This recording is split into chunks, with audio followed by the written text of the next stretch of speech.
Jumping straight on in at number 10, we have the Carson family. Meet the Carsons, parents to 18 children in California. Christy and Dave have been at it for years, literally. Their eldest is 27 and their youngest is still a toddler. The pair have said that religion isn't a factor in their family, they've just never felt that it was complete. The pair have been married for over 26 years and they're probably done having kids now. Good on them. Coming in at number 9, we have the Lawrence family. Andrew and Livia Lawrence made 18 babies in 23 years, which, wow. The couple live in British Columbia and have the joint biggest family in Canada. Their eldest is 32 years old and their youngest will turn 10 in 2018, which is quite the age span. The tight-knit family can fill 2 minivans and are quite religious. Alex and Livia, whose children all come from single births, consider their family to be a blessing from God. Coming in at number 8, we have the Kromik family. Valentina and Anatoly Kromik from the Lev-Tovsky area in Russia have 20 children, 2 of which died in infancy and 2 in childhood. Their youngest is currently 24 and their eldest is 48. They also have 10 grandchildren. Their family is quite private, so there aren't very many pictures of them, but they're out there and their Christmases must be epic. Coming in at number 7, we have the Radford family. Noel and Sue were childhood sweethearts when Sue fell pregnant at just 14 years old. Since then, the pair have had 19 children and she's pregnant with her 20th. The pair from Morecambe in the UK were featured on the British TV show 16 Kids and Counting. They own a family-run pie shop, Radford's Pies, and they must need a huge pie to feed their family. The couple married when they were 17 and have 9 girls and 9 boys, with the 10th coming sometime in 2017. Unfortunately, one of their children, Alfie, was stillborn in 2014. The couple also have 3 grandchildren who are the same age or younger than their 4 most recent aunts and uncles. The family is the biggest in all of Britain. Coming in at number 6, we have the Duggar family. Featured on America's TV show 19 Kids and Counting, Michelle Duggar and partner Jim Bob have just welcomed their 20th child, although this time they didn't actually give birth to him. They adopted their 8-year-old nephew Tyler. Now Tyler is the only one of their children not to have a name beginning with J. The rest have names like Jonah, Joanna and Ginger with a J. The family, who live in Little Rock, Arkansas, allow their children's numbers to be determined by God. Their eldest biological child is 7, but Michelle also delivered a stillborn child in 2011. The pair have 9 grandchildren between them and counting. Coming in at number 5, we have Miriam Napatanzi. By age 37, Miriam had birthed a whopping 38 babies. Can you imagine? I mean, for me, oh no. The Ugandan mother has 4 sets of triplets, 3 sets of quadruplets, and 6 twins amongst her horde. She was married off age 12 to a 40-year-old man and had her first child age 13.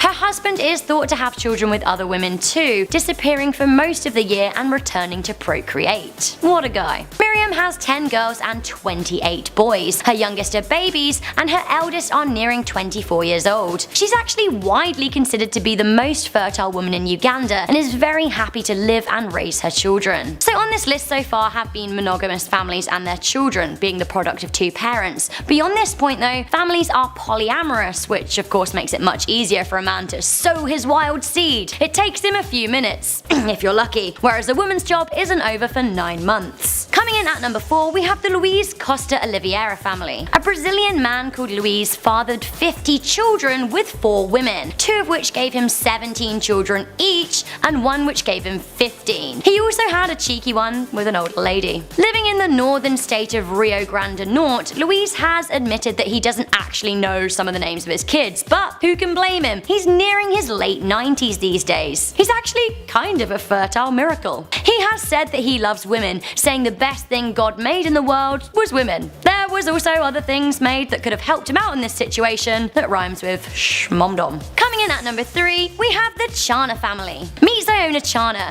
a 71-year-old Indian man with 39 wives and 94 children, all living under one roof. Yep, that's right, they all live in a mansion in Baktwang village in India. Ziona is head of a religious sect which was started by his father, also called Chana. Chana is also the name of the religion, which, I mean, maybe I'm gonna start a religion and call it Felgate because my imagination is simply that strong. Ziona Chana's wife sleep in a big communal bedroom while he gets one of his very own. The youngest of his wives sleeps nearest his bedroom, whilst the older are banished further away, which is pretty harsh. Toner's wives cook, clean and prepare his baths, while he basically just wanders around and has sex. Again, what a guy! Each of his wives gets to spend time with him on rotation. Yippee! Coming in at number 2, we have Dad Mohammed Mural Abdur Rahman. Yes, his first name is Dad, and he is dad to 94 children. This is all going down in the United Arab Emirates, and these come from his past 17 wives. Yes, 17 wives. His eldest is nearing 50, whilst his youngest is a baby. Now he himself is 67, so he really got a jump start on things. Dad is said to have only 4 current wives, but he would like to have 20. However, sadly for him, 4 is the current legal allowance. He would happily take on another wife as mother to his next children, but they have to be unmarried virgins, which seems like a very bizarre double standard. Dad would like to have 100 children before he dies, which, you know, rounds things off nicely. So all of the families on this list so far are currently living. However, this dad and our number 1 was so prolific that we had to mention him, even though he died in the year 1227. This guy is actually said to have fathered so many people that 0.5% of the whole world's male population are his ancestors. That's right, coming in at number 1, we have the hugely prolific Genghis Khan. Like, mate, put it away. In his 65 years on Earth, he fathered over, wait for it, 1,000 children. Some say the numbers could have been as high as 2,000. Now he officially had 11 wives, although just 1 empress. He also had many mistresses. So many. As if founding the Mongol Empire in the 1200s wasn't hard enough work, what with all that power consolidating and wars involved, but he also found time to make a town's worth of offspring. What a lad! What a fertile lad. Coming in at number 10, I think on some level we are all this sleeping nana. I feel like this one family snap was almost definitely taken after a big family meal. And hey, don't hate on grandma here. Chappy boy on the left of the sofa is given into the sleeps too. It can be hard. You've had a big meal. You just want a little snooze. The dude at the back on the far left, however, well, he is high as fudge. Fudge. I bet he'd love some fudge right now. If we are all grandma, we are also all definitely this guy in the background. At number 9, we have this drinking man. Down it, down it, down it. Yes. I love it. Clearly this picture is a snap from a family party, and clearly this guy did not know he was in the background. He was caught red-handed, giving into the Dutch courage that we all need at family gatherings. Just get through it. Just get through it. A bit of an anecdotal one at number 8 rather than a picture, we have the Hong Kong businessman who offered around $100 million, that's 1 Hong Kong billion, as reward money for a guy to marry his lesbian daughter. True story. Get a load of Cecil Chow and his gold sunglasses. But no, his brash taste in fashion isn't what makes him an awkward dad. It's his willingness to pay money for someone to marry his daughter. Jeez, Dad, just stay out of this. Selling your daughter is one thing, but paying millions of dollars for someone to take her is another. Neither are okay, by the way. His 34-year-old daughter Gigi luckily was having none of it, although adding to the awkward, she was already married to her lesbian partner. Her dad just refused to accept it. Talk about awkward Sunday dinners at the Chows. Oh, and the final awkward fact about this family is that Cecil, the 77-year-old dad, claims to have slept with over 10,000 women. Gross.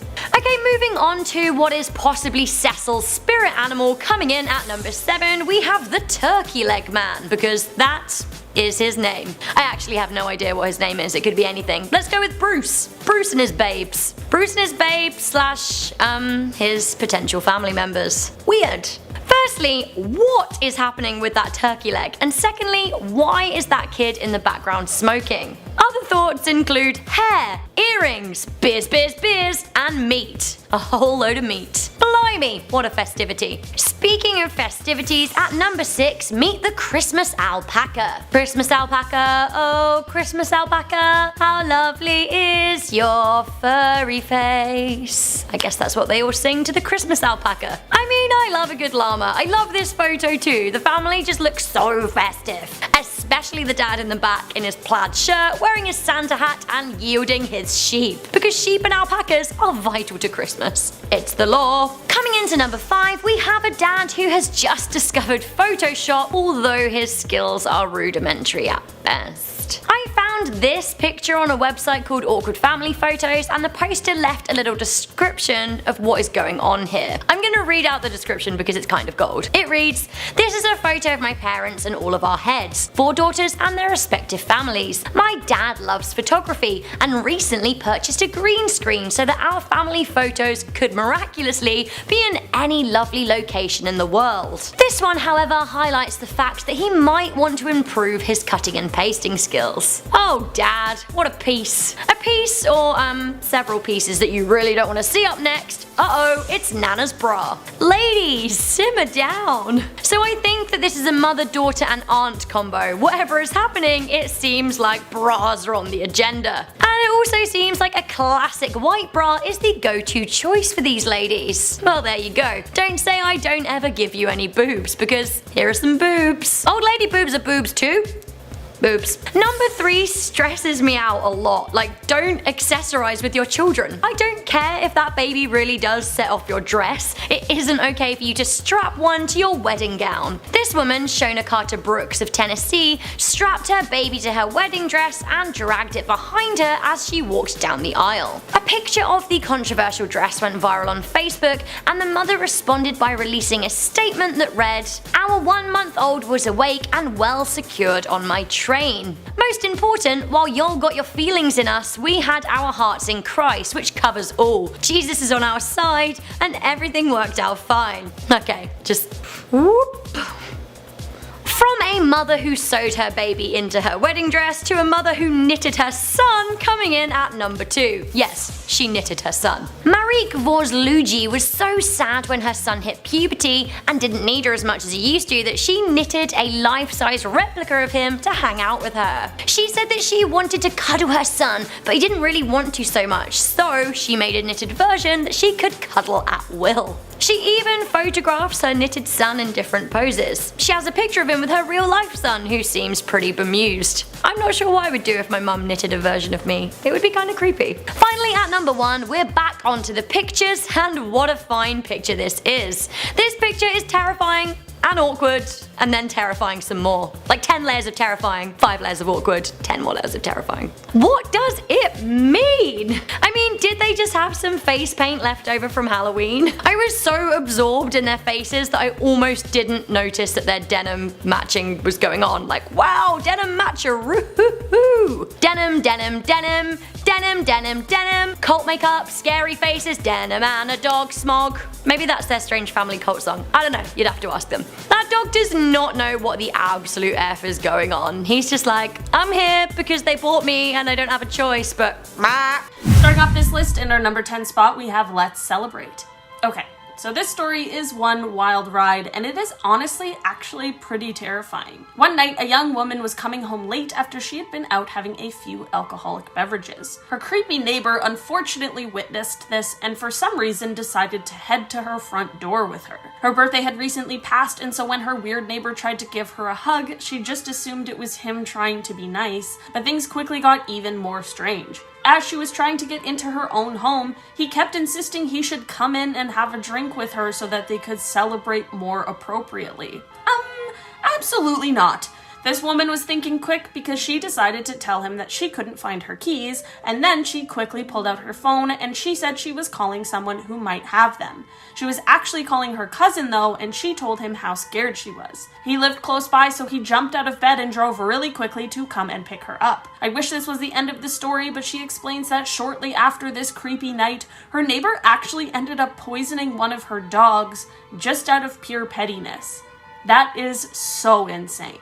In our number 9 spot today, we have the upstairs neighbor. Before I dive into this one, guys, please don't forget to hit the thumbs up button if you're enjoying the video so far, because it really helps us out. This story comes from someone who explains that they live in an apartment building. Their neighbors directly above them are the ones having some extremely fishy behavior. Apparently, it is not abnormal to hear this couple screaming and arguing with each other, which is quite a thing to have to get used to. But here's where things turn sinister.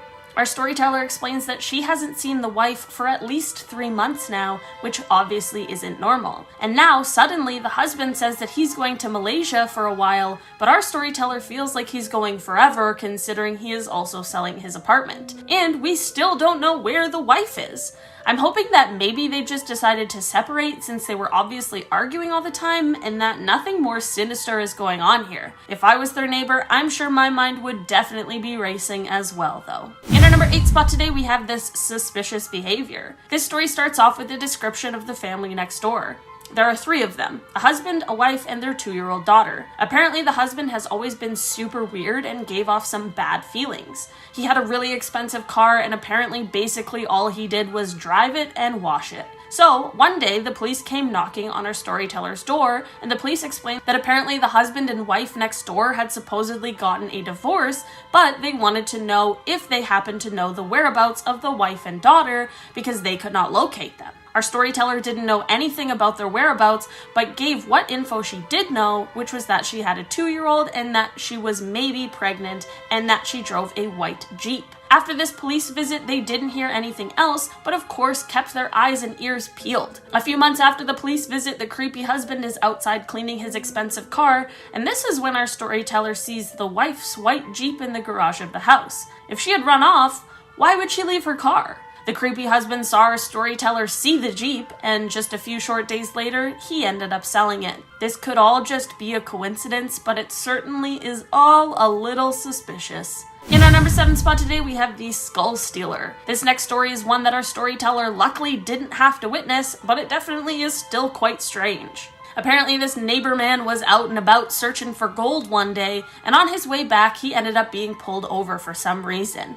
The police ended up searching this man's car when they found something I don't think anyone was expecting. They found a real human skull. Sinister or not, why would you ever have something like that in the back of your car? This guy's excuse is that he found it while he was out searching and thought it belonged to an Indigenous American. This man was most definitely arrested, and unfortunately our storyteller doesn't know how the rest of this story panned out, but if it wasn't already clear, if you ever find a human skull, please don't take it home with you. In our number 6 spot today, we have Always Watching. This story is about the family that lived across the street from our storyteller when they were in high school. Our storyteller would walk to and from school every day, and while the mornings were normal, when he was coming home every day is when things got very weird. This family across the street would sit and stare out the window at this guy every single day as he returned from school. I couldn't imagine this happening to me once, let alone every single day,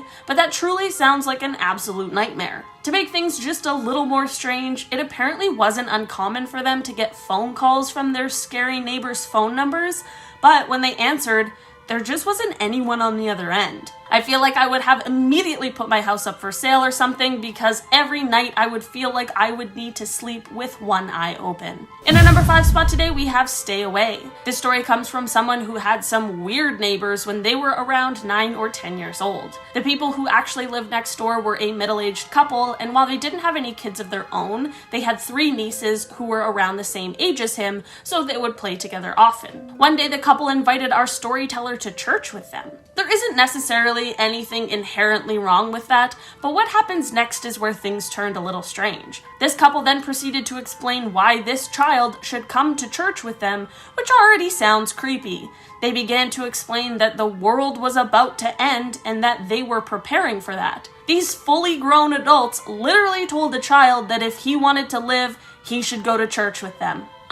I have a strong feeling that if he wanted to live, the best thing to do would be to absolutely not go to church with them under any circumstances. Who knows what church they were going to, but there's no way it was good. In our number 4 spot today, we have This Dangerous Fence. This story comes from someone from a family with 4 siblings for a total of 5 kids. They were all pretty rambunctious and unfortunately had the pleasure of living next to a family with 2 children, both of which were, of course, very well behaved. Obviously, the neighbor dad didn't take too kindly to living next door to a bunch of wild children, considering he had 2 perfect little angels.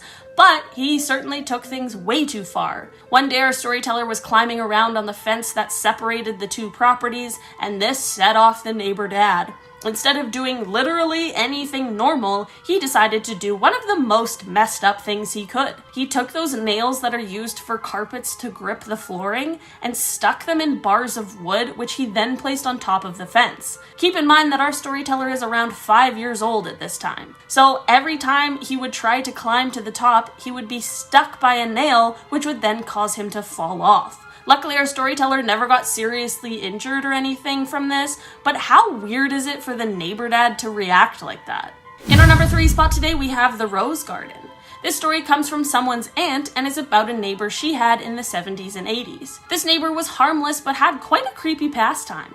This neighbor volunteered at a blood bank, which is obviously great, but since the 70s and 80s were pretty much just a free-for-all, there was an insane blood bank rule that allowed this neighbor lady to be able to take home the bags of blood that were expired and would be thrown out. I truly cannot believe that was a thing, but I guess this lady was resourceful. She would take these bags of blood and then use them as fertilizer for her garden.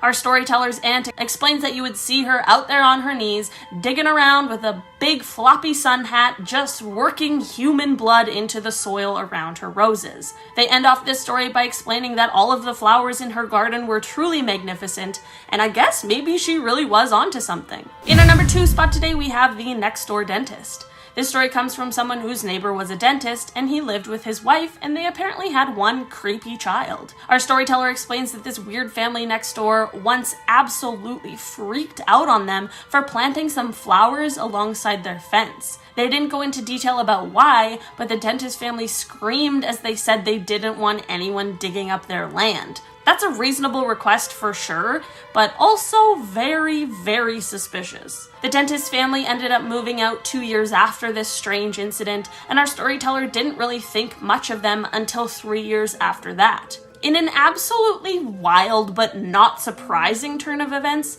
the dentist's dad ended up being arrested for kidnapping his patients. Our storyteller still has never had confirmation, but truly believes that there are still bodies located down there. In our number 1 spot today, we have Peeping Tom. Okay, so this one is truly one of the creepiest things I have ever heard. This story comes from a man who lives with his wife, and they have a downstairs neighbor who is certainly something else. First, this creepy neighbor approaches the wife and says to her that he can hear her and her husband all the time, with a super creepy and sinister grin on his face, which is absolutely horrifying to even think of. This is already creepy, but this story unfortunately gets worse. One day the wife was painting the porch of the house and accidentally dropped a paintbrush.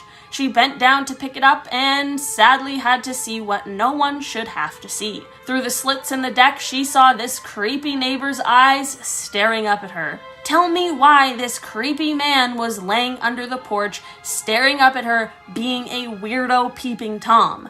They have no idea how long he was there for, and honestly, they probably don't even want to know.